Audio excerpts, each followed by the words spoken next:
வணக்கம். இந்திய நேரப்படி மதியம் 1:30 மணி செய்திகள். முதலில் தலைப்பு செய்திகளை காணலாம். பெங்கால் புயல் எதிரொலி. தமிழக கடலோர பகுதிகளில் கடல் சீற்றம். கடற்பகுதிக்கு பொதுமக்கள் வர வேண்டாம் என போலீசார் எச்சரிக்கை. தமிழகம் வந்தடைந்தார் ஜனாதிபதி திரௌபதி முர்மு. நீலகிரி முழுவதும் பலத்த போலீஸ் பாதுகாப்பு. எதிர்க்கட்சிகள் தொடர் அமளி. மக்களவை இரண்டாவது நாளாக மீண்டும் ஒத்திவைப்பு. ஸ்காட்லாந்து யார்டுக்கு இணையானது தமிழக காவல்துறை. முதலமைச்சர் மு.க. ஸ்டாலின் பேச்சு. துணை முதலமைச்சர் உதயநிதி ஸ்டாலினின் 47வது பிறந்த நாள். அண்ணா கருணாநிதி நினைவிடங்களில் மலர் தூவி மரியாதை. நடிகை நயன்தாரா திருமண ஆவணப்பட விவகாரம். நயன்தாரா மற்றும் அவரது கணவர் விக்னேஷ் சிவன் மீது சென்னை உயர்நீதிமன்றத்தில் நடிகர் தனுஷ் வழக்கு. ஒப்பந்த மீறலில் ஹிஸ்புல்லா ஈடுபட்டால் நாங்கள் தாக்குவோம். இஸ்ரேல் ஹிஸ்புல்லா போர் நிறுத்த ஒப்பந்தத்திற்கு இடையே எச்சரிக்கை விடுத்த நெதன்யாகு. தமிழகத்தில் 15 மாவட்டங்களில் இன்று மழைக்கு வாய்ப்பு. சென்னை வானிலை ஆய்வு மையம் தகவல். இனி விரிவான செய்திகளை காணலாம். பெங்கால் புயல் எதிரொலியால் தமிழக கடலோர பகுதிகளில் கடல் சீற்றத்துடன் காணப்படுகிறது. ஆழ்ந்த காற்றழுத்த தாழ்வு மண்டலம் தமிழக கடற்கரையை நோக்கி நகர்வதால் கடலோர பகுதிகளில் கடல் கொந்தளிப்புடன் காணப்படுகிறது. 10 கிலோமீட்டர் வேகத்தில் நகர்ந்து வந்த ஆழ்ந்த காற்றழுத்த தாழ்வு மண்டலத்தின் நகர்வு வேகம் 13 கிலோமீட்டராக அதிகரித்துள்ளது. இந்த நிலையில் வங்கக்கடலில் உருவாகும் பெங்கால் புயல் காரணமாக சென்னை பட்டினப்பாக்கம் மெரினா கடற்கரை காசிமேடு பகுதியில் கடல் கொந்தளிப்பாக காணப்படுகிறது. மேலும் நாகப்பட்டினம், கடலூர், பாம்பன் மற்றும் புதுச்சேரியில் கடல் சீற்றத்துடன் காணப்படும் நிலையில் கடற்கரையில் போலீசார் பாதுகாப்பு பணியில் ஈடுபட்டுள்ளனர். பலத்த தரைக்காற்று வீசும் என்பதால் கடற்பகுதிக்கு பொதுமக்கள் வர வேண்டாம் என போலீசார் கூறி வருகின்றனர்.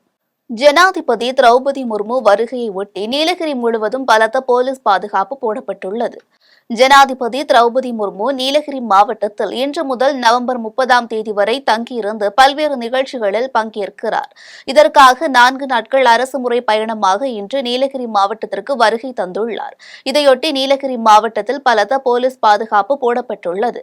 டெல்லியில் இன்று காலை விமானம் மூலம் புறப்பட்டு கோவை விமான நிலையம் வந்தடைந்த அவர் நீலகிரி மலையில் நிலவும் கடும் மேகமூட்டத்தின் காரணமாக கோவையில் இருந்து கார் மூலம் கோத்தகிரி வழியாக உதகை புறப்பட்டு சென்றார். நீலகிரி மாவட்டம் குன்னூர் ராணுவ பயிற்சி கல்லூரியில் அதிகாரிகளுடன் கலந்துரையாடல் நிகழ்ச்சியில் பங்கேற்கும் ஜனாதிபதி உதகையில் உள்ள கவர்னர் மாளிகையில் பழங்குடியின பெண்களுடன் உரையாடல் நடத்துகிறார். மேலும் திருவாரூர் மத்திய பல்கலைக்கழக பட்டமளிப்பு விழாவிலும் அவர் கலந்து கொள்ள இருக்கிறார். பின்னர் திருச்சி விமான நிலையத்தில் இருந்து விமானம் மூலம் டெல்லி புறப்படுகிறார். ஜனாதிபதி வருகையை ஒட்டி குன்னூர் ராணுவ முகாமில் பலத்த பாதுகாப்பு போடப்பட்டுள்ளது. அங்கு துப்பாக்கி ஏந்திய போலீசார் சுழற்சி முறையில் கண்காணிப்பு பணியில் ஈடுபடுகின்றனர். மக்களின் நிம்மதியை உறுதிப்படுத்த வேண்டிய பொறுப்பு காவல்துறையிடம்தான் உள்ளது என்று முதலமைச்சர் மு.க. ஸ்டாலின் கூறியுள்ளார். சென்னை திருவல்லிக்கேணியில் உள்ள கலைவாணர் அரங்கில் சீருடை பணியாளர்களுக்கு பணி நியமன ஆணைகள் வழங்கும் விழா இன்று நடைபெற்றது.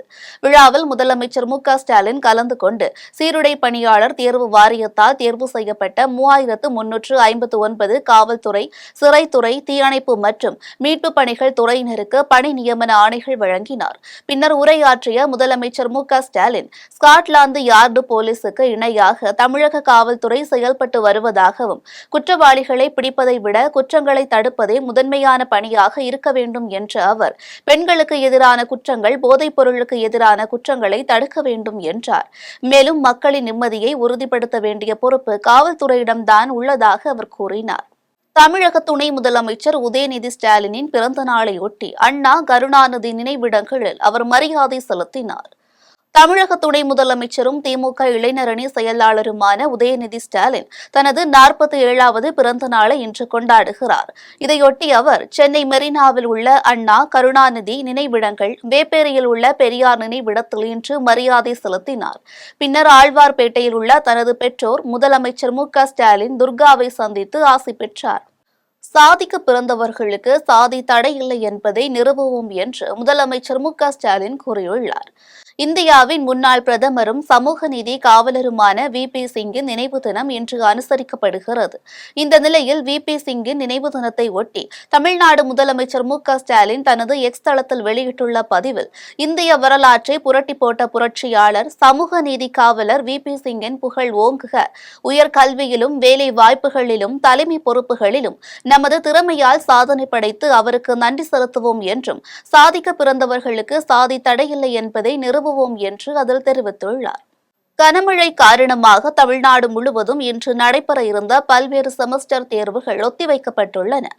தமிழ்நாட்டில் வடகிழக்கு பருவமழை பெய்து வருகிறது. இதன் காரணமாக பல்வேறு மாவட்டங்களில் பள்ளி கல்லூரிகளுக்கு விடுமுறை அளிக்கப்பட்டுள்ளது. இதையடுத்து தமிழ்நாடு முழுவதும் இன்று நடைபெற இருந்த பல்வேறு செமஸ்டர் தேர்வுகள் ஒத்திவைக்கப்பட்டுள்ளன.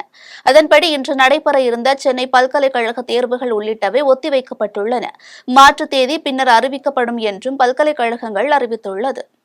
வால்பாறையில் துணை முதலமைச்சர் உதயநிதி ஸ்டாலின் பிறந்த நாளையொட்டி 1000 பேருக்கு நலத்திட்ட உதவிகளை அமைச்சர் மதிவேந்தன் வழங்கினார். கோவை மாவட்டம் வால்பாறையில் தமிழக துணை முதலமைச்சர் உதயநிதி ஸ்டாலினின் பிறந்த நாளை ஒட்டி மாவட்ட கழகம், ஆதிதிராவிடர் நலக்குழு மற்றும் வால்பாறை நகர கழகம் சார்பாக நகர செயலாளர் சுதாகர் தலைமையில் நலத்திட்ட உதவிகள் வழங்கும் விழா நடைபெற்றது. விழாவில் தமிழ்நாடு அரசு ஆதிதிராவிடர் நலத்துறை அமைச்சர் மதிவேந்தன் கலந்து கொண்டு 1000 பயனாளிகளுக்கு நலத்திட்ட உதவிகளை வழங்கினார். இதில் ஆதிதிராவிடர் நலக்குழு மாநில இணை செயலாளர் ஆறுசாமி, மாநில செயற்குழு உறுப்பினர் கோழிக்கடை கணேசன், மாவட்ட துணை செயலாளர் பொன்னுசாமி உள்ளிட்ட தொண்டர்கள் கலந்து கொண்டனர். ஸ்ரீவில்லிபுத்தூர் அருகே இருசக்கர வாகனம் மீது அரசு பேருந்து மோதிய விபத்தில் கணவன் மனைவி இருவரும் உயிரிழந்த சம்பவம் பரபரப்பை ஏற்படுத்தியுள்ளது. ராஜபாளையம் அருகே சம்பந்தபுரம் பகுதியைச் சேர்ந்தவர் முகமது கசாயி. ஜவுளி வியாபாரம் செய்து வந்த இவர் தனது மனைவி நூருல் ஃபாத்திமாவுடன் இருசக்கர வாகனத்தில் ராஜபாளையத்திலிருந்து ஸ்ரீவில்லிபுத்தூர் நோக்கி சென்றுள்ளனர். இந்நிலையில் மதுரை கொல்லம் தேசிய நெடுஞ்சாலையில் வன்னியம்பட்டி காவல் நிலையம் அருகே சென்றபோது எதிரே ஸ்ரீவில்லிபுத்தூரில் இருந்து பாபநாசம் நோக்கி சென்ற அரசு பேருந்து இருசக்கர வாகனம் மீது மோதியது. இந்த விபத்தில் கணவன் மனைவி இருவரும் சம்பவ இடத்திலேயே பரிதாபமாக உயிரிழந்தனர். தகவல் அறிந்து சம்பவ இடத்திற்கு வந்த போலீசார் இருவரது உடல்களையும் மீட்டு பிரேத பரிசோதனைக்காக ஸ்ரீவில்லிபுத்தூர் அரசு மருத்துவமனைக்கு அனுப்பி வைத்தனர். மேலும் இந்த விபத்து குறித்து வன்னியம்பட்டி போலீசார் வழக்கு பதிவு செய்து விசாரணை மேற்கொண்டு வருகின்றனர். விளம்பர இடைவேளைக்கு பிறகு ஜெம் செய்திகள் தொடரும். தருமபுரி அருகே ஐயப்ப பக்தர்கள் சென்ற பேருந்து ஒன்று ரோடு ரோலர் மீது மோதி விபத்துக்குள்ளானது. ராணிப்பேட்டை மாவட்டம் சோழிங்கநல்லூர் பகுதியைச் சேர்ந்த 49 பேர் கொண்ட ஐயப்ப பக்தர்கள் சபரிமலைக்கு சென்று கொண்டிருந்தனர். அப்போது தருமபுரி சேலம் தேசிய நெடுஞ்சாலையில் உள்ள பாளையம்புத்தூர் பகுதியில் சென்று கொண்டிருந்த போது லாரியை முந்தி சென்றுள்ளது. அப்போது இடதுபுறத்தில் முன்னால் சென்று கொண்டிருந்த ரோடு ரோலர் மீது கட்டுப்பாட்டை இழந்த பேருந்து நிலை தடுமாறி சாலையோரம் உள்ள மரத்தின் மீது மோதி நின்றது. இந்த விபத்தில் பேருந்தில் பயணம் செய்த 8 ஐயப்ப பக்தர்கள் லேசான காயங்களுடன் உயிர் தப்பினர். இதுகுறித்து தகவல் அறிந்து வந்த போலீசார் விபத்தில் சிக்கியவர்களை மீட்டு சிகிச்சைக்காக அரசு மருத்துவமனைக்கு அனுப்பி வைத்து விசாரணை மேற்கொண்டு வருகின்றனர். புதுக்கோட்டை அருகே அரசு பேருந்தை முந்தி செல்ல முயன்ற தனியார் பேருந்து எதிரே வந்த லாரியில் மோதி விபத்துக்குள்ளானது.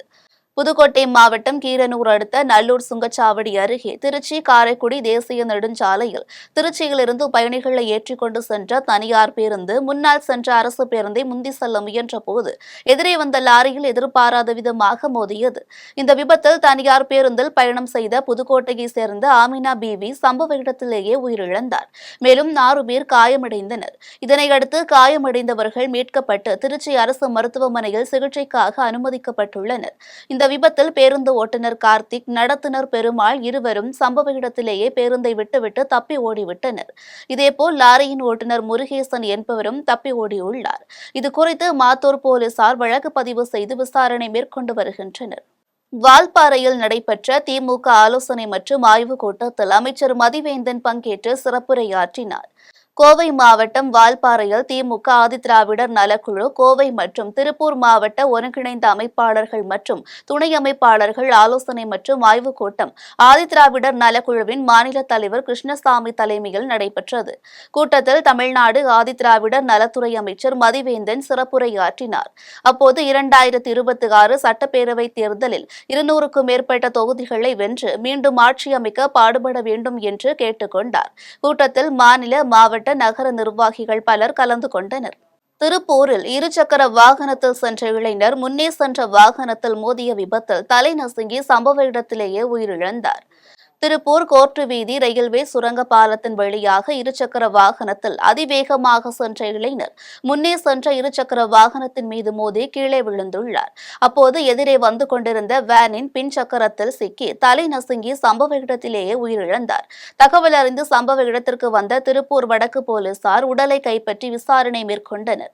இதில் உயிரிழந்த நபர் திருப்பூர் ஊத்துக்குளி சாலை கருமாரம்பாளையம் பகுதியைச் சேர்ந்த பாலாஜி என்பதும் இவர் செல்போன் கடை நடத்தி வந்ததும் தெரிய வந்தது. மேலும் தனது நண்பர்களை பார்க்க சென்றபோது விபத்து ஏற்பட்டதும் தெரிய வந்தது. இந்நிலையில் இந்த சம்பவம் தொடர்பாக போலீசார் வழக்கு பதிவு செய்து விசாரணை மேற்கொண்டு வருகின்றனர். கோழிக்கோட்டில் வீட்டில் விளையாடிக் கொண்டிருந்த 2.5 வயது குழந்தையின் தலையில் சிக்கிய பாத்திரத்தை தீயணைப்பு மீட்புத் துறையினர் போராடி அகற்றினர். கேரள மாநிலம் கோழிக்கோடு அடிவாரம் பகுதியைச் சேர்ந்த தம்பதியரின் 2.5 வயது பெண் குழந்தை வீட்டின் சமையலறையில் பாத்திரங்களை எடுத்து விளையாடிக் கொண்டிருந்தது.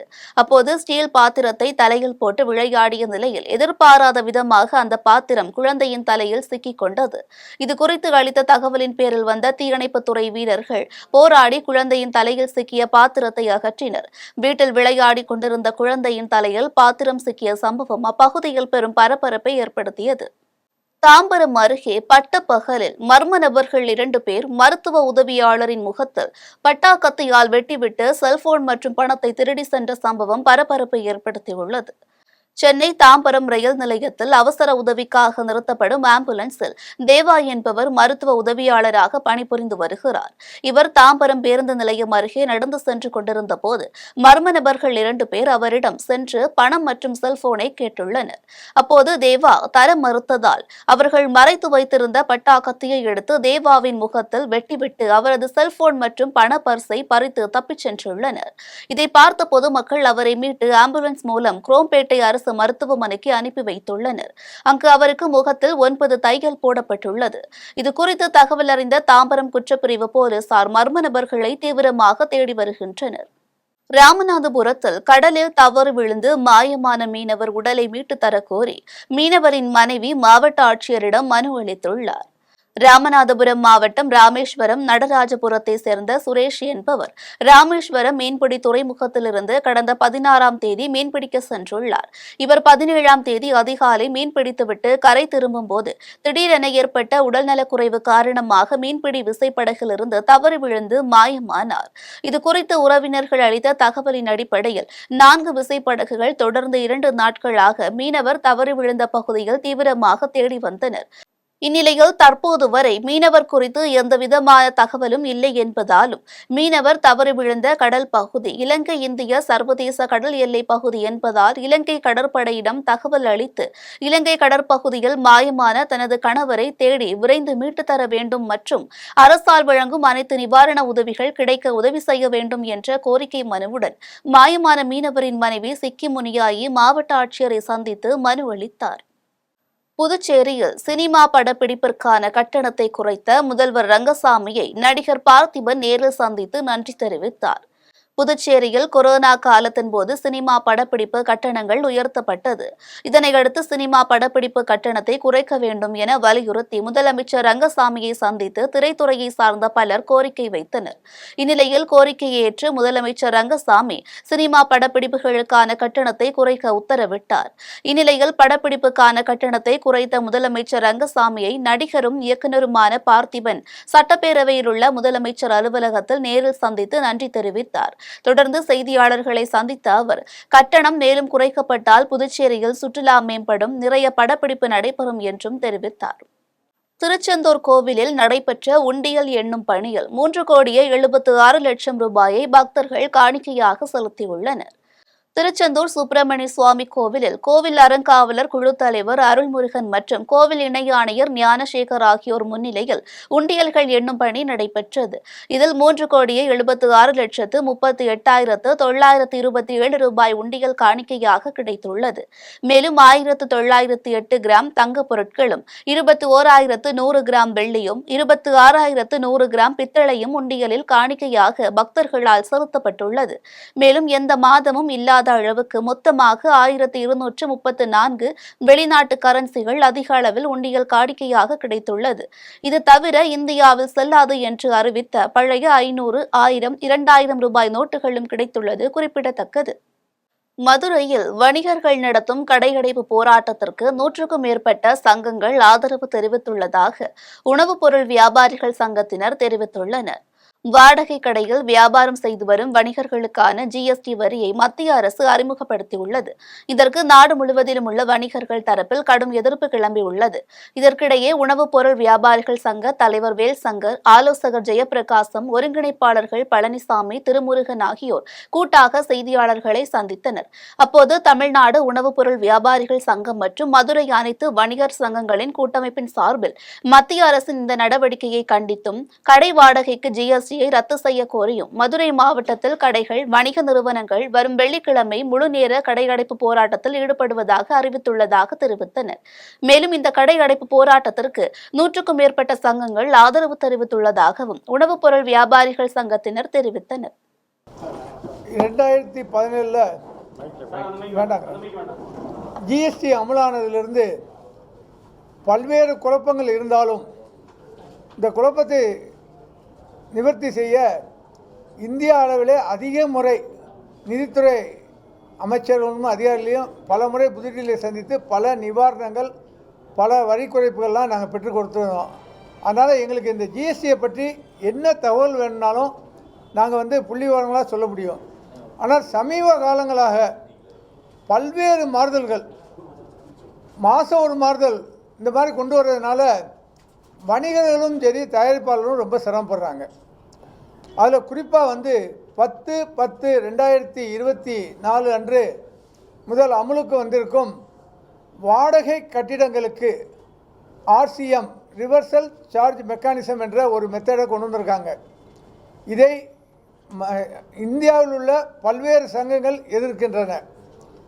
ஆனால் யாரும் போராட்டத்துக்கு தயாராகவில்லை.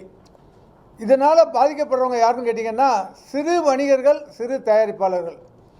செஞ்சியில் நகைக்கடை ஒன்றில் போலி நகையை அடகு வைத்து பணம் கேட்டவரை பிடித்து போலீசில் ஒப்படைத்த சம்பவம் பரபரப்பை ஏற்படுத்தியுள்ளது.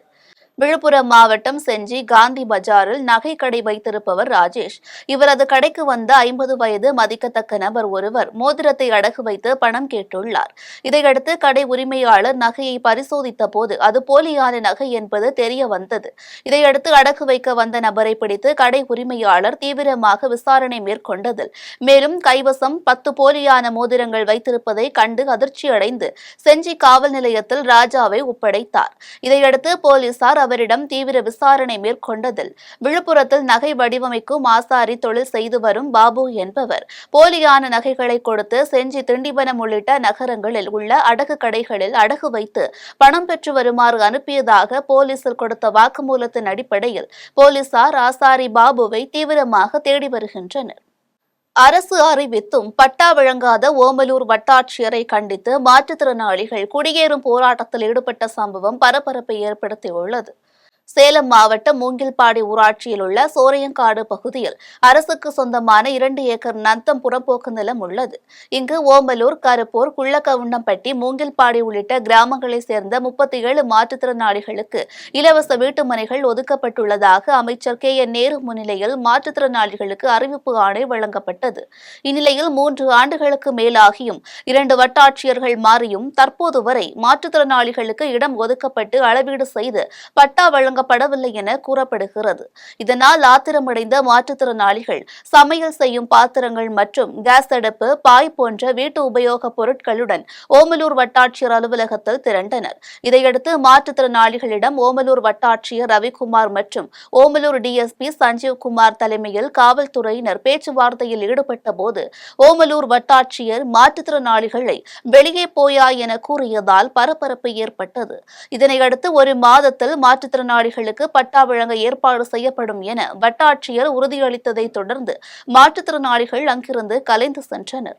தேனியில் வட்டாட்சியர் அலுவலகத்தில் தமிழ்நாடு வருவாய்த்துறை அலுவலர்கள் பணி புறக்கணிப்பு மற்றும் தொடர் காத்திருப்பு போராட்டத்தில் ஈடுபட்டனர்.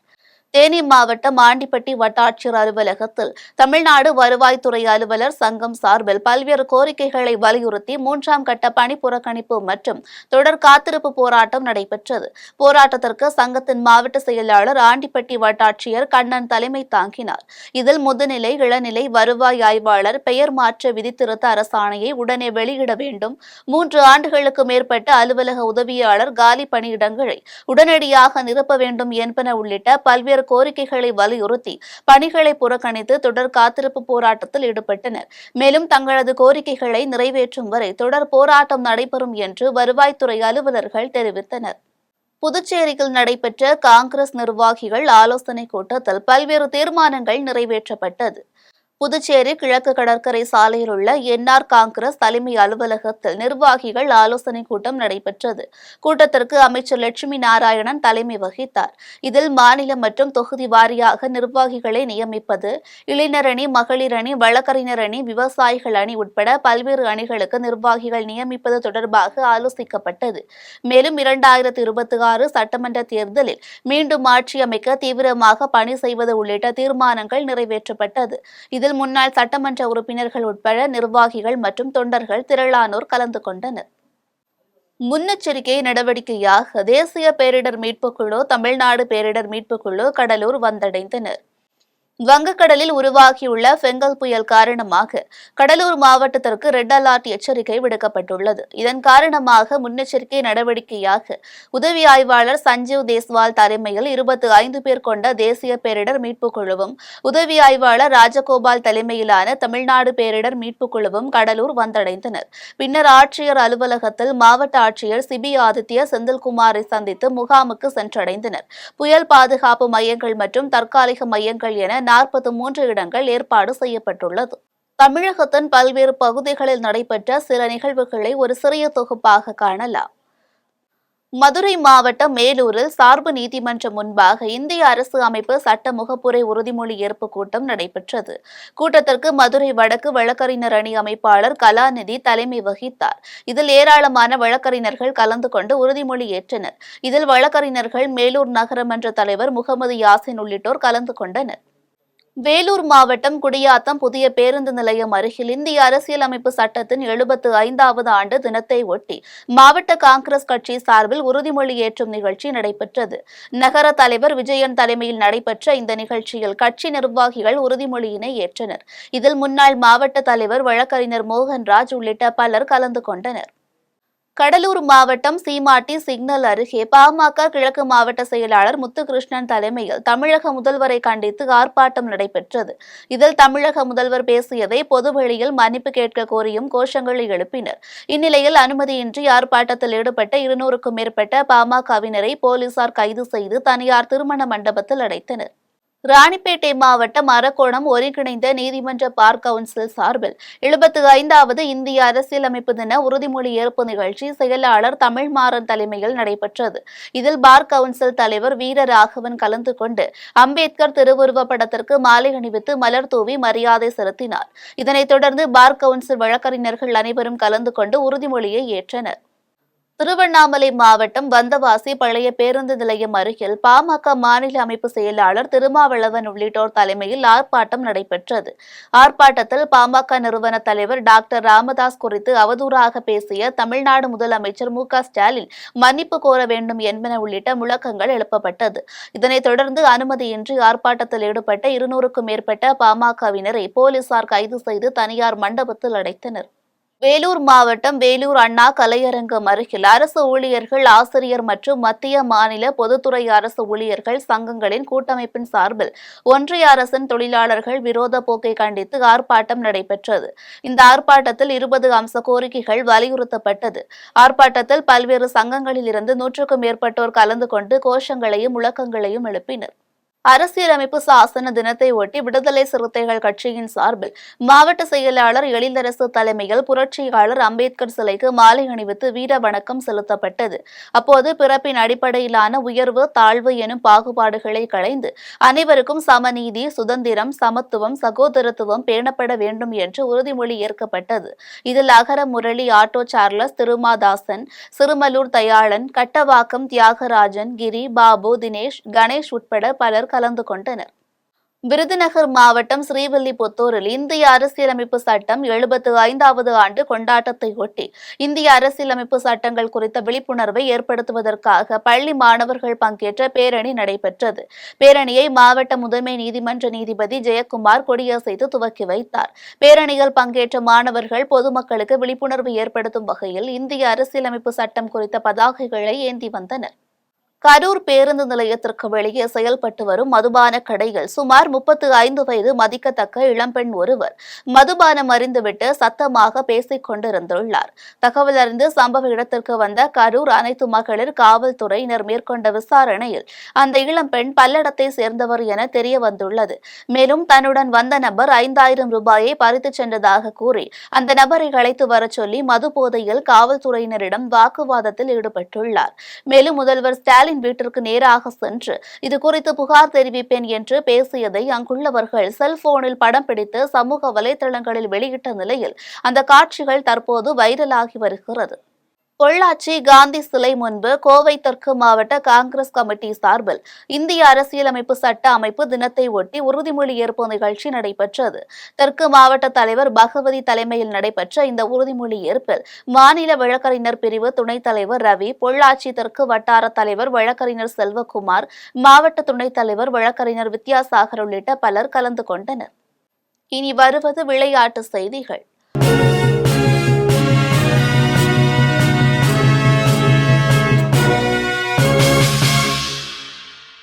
ஜூனியர் ஆசிய கோப்பை ஹாக்கி போட்டியில் இந்தியா தாய்லாந்து அணிகள் இன்று மோதுகிறது. 10வது ஜூனியர் ஆசிய கோப்பை ஹாக்கி போட்டி ஓமன் தலைநகர் மஸ்கட்டில் நேற்று தொடங்கியது. டிசம்பர் 4ஆம் தேதி வரை நடைபெறும் இந்த போட்டியில் பங்கேற்றுள்ள 10 அணிகள் இரு பிரிவாக பிரிக்கப்பட்டுள்ளன. இதில் இந்திய அணி தனது தொடக்க லீக் ஆட்டத்தில் இன்று தாய்லாந்தை சந்திக்கிறது. போட்டியை வெற்றியுடன் தொடங்க இந்திய அணி முனைப்பு காட்டும். அதே நேரத்தில் முதல் ஆட்டத்தில் தென்கொரியாவிடம் வீழ்ந்த தாய்லாந்து அணி வெற்றி கணக்கை தொடங்குவதற்காக கடுமையாக போராடும். எனவே ஆட்டத்தில் பரபரப்பிற்கு குறைவு இருக்காது. இனி வருவது வானிலை செய்திகள்.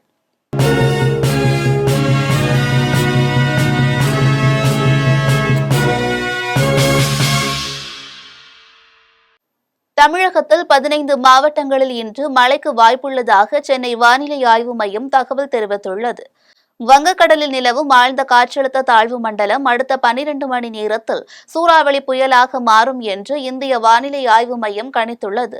இதன் காரணமாக இன்று கடலூர், மயிலாடுதுறை மாவட்டங்கள், காரைக்கால் பகுதிகளில் ஓரிரு இடங்களில் அதி கனமழையும் சில இடங்களில் கனமுதல் மிக கனமழைக்கு வாய்ப்புள்ளதாக தெரிவித்துள்ளது.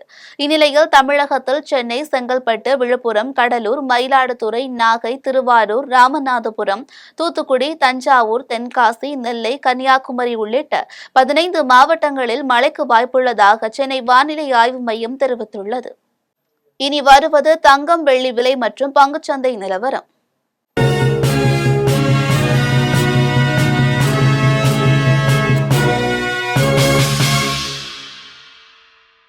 சென்னையில் ஆபரண தங்கத்தின் விலை இன்று ஒரு சவரன் 56,840 ரூபாய்க்கு விற்பனை செய்யப்படுகிறது. சென்னையில் இன்று ஆபரண தங்கத்தின் விலை ஒரு கிராமிற்கு 25 ரூபாய் அதிகரித்து 7,105 ரூபாய்க்கு விற்பனை செய்யப்படுகிறது. மேலும் ஒரு சவரன் 200 ரூபாய் அதிகரித்து 56,840 ரூபாய்க்கு விற்பனை செய்யப்படுகிறது. 24 கேரட் தூய தங்கம் ஒரு சவரன் 62,008 ரூபாய்க்கு விற்பனை செய்யப்படுகிறது. மேலும் 1 கிராம் வெள்ளி 98 ரூபாய்க்கும் 1 கிலோ வெள்ளி 98,000 ரூபாய்க்கும் விற்பனை செய்யப்படுகிறது. மும்பை பங்குச்சந்தை இன்று உயர்வுடன் காணப்படுகிறது. மும்பை பங்குச்சந்தை குறியீட்டு எண் சென்செக்ஸ் 15 புள்ளிகள் அதிகரித்து 80,019 புள்ளிகளில் வணிகமாகிறது. தேசிய பங்குச்சந்தை குறியீட்டு எண் நிப்டி 3 புள்ளிகள் அதிகரித்து 24,197 புள்ளிகளில் வணிகமாகிறது. மீண்டும் தலைப்புச் செய்திகள். பெங்கல் புயல் எதிரொலி, தமிழக கடலோர பகுதிகளில் கடல் சீற்றம், கடற்பகுதிக்கு பொதுமக்கள் வர வேண்டாம் என போலீசார் எச்சரிக்கை. தமிழகம் வந்தடைந்தார் ஜனாதிபதி திரௌபதி முர்மு, நீலகிரி முழுவதும் பலத்த போலீஸ் பாதுகாப்பு. எதிர்க்கட்சிகள் தொடர் அமளி, மக்களவை 2வது நாளாக மீண்டும் ஒத்திவைப்பு. ஸ்காட்லாந்து யார்டுக்கு இணையானது தமிழக காவல்துறை, முதலமைச்சர் மு.க.ஸ்டாலின் பேச்சு. துணை முதலமைச்சர் உதயநிதி ஸ்டாலினின் 47வது பிறந்த நாள். அண்ணா, கருணாநிதி நினைவிடங்களில் மலர் தூவி மரியாதை. நடிகை நயன்தாரா திருமண ஆவணப்பட விவகாரம். நயன்தாரா மற்றும் அவரது கணவர் விக்னேஷ் சிவன் மீது சென்னை உயர்நீதிமன்றத்தில் நடிகர் தனுஷ் வழக்கு. ஒப்பந்த மீறலில் ஹிஸ்புல்லா ஈடுபட்டால் நாங்கள் தாக்குவோம். இஸ்ரேல் ஹிஸ்புல்லா போர் நிறுத்த ஒப்பந்தத்திற்கு இடையே எச்சரிக்கை விடுத்த நெதன்யாகு. தமிழகத்தில் 15 மாவட்டங்களில் இன்று மழைக்கு வாய்ப்பு, சென்னை வானிலை ஆய்வு மையம் தகவல். இத்துடன் ஜெம் செய்திகள் நிறைவடைகின்றன. மீண்டும் ஜெம் செய்திகள் மாலை 6 மணிக்கு. செய்திகளை உடனுக்குடன் காண ஜெம்லைவ்.tv என்ற இணையதளத்தில் இணைந்திருங்கள். நன்றி, வணக்கம்.